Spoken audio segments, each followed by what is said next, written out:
আবাসনে পুলিশ আধিকারিকরা এলেন, বিহার পুলিশ আধিকারিকরা এসেছিলেন, এসটিএফ এসেছিলেন, ঠিক এই আবাসন যেখানে আমি দাঁড়িয়ে আছি 406 নাম্বার ফ্ল্যাট, সেখান থেকে নিয়ে যাওয়া হয়েছিল দুষ্কৃতীদের। সেই আবাসনের সামনে, সেই আবাসনে, সেই বিল্ডিং এ নিরাপত্তা রক্ষীর কোনো দেখাই নেই।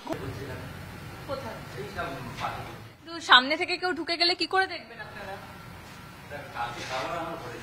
না না, এখানে সিট ফাঁকা, ঠিক এই জায়গায় কেউ নেই, আপনি পেছনের দিকে চলে গেছেন, তাহলে কিভাবে সম্ভব? যারা সামনে তো যে কেউ ঢুকে যেতে পারে, আপনারা যদি নাম রেজিস্টার না করেন আপনারা বুঝবেন কি করে? কিন্তু একটু আগে তো সিকিউরিটি ছিল না, আমরা এখানে পাশে বসেছিলাম, সাইডে ঘুরছে একটু দেখুন। সাইডে ঘুরলে সামনে দিয়ে কে ঢুকে যাবে আপনারা বুঝবেন কি করে? পাশে সিঁড়ি রয়েছে, কে ঢুকে যাবে বুঝবেন কি করে? যে কেউ তো ঢুকে যেতে পারে। পুলিশ এসে নিয়ে গেল, যারা দুষ্কৃতীরা রয়েছেন তারা আবাসনে থাকছেন, আপনারা যদি নজরদারি না দেন কে দেবে?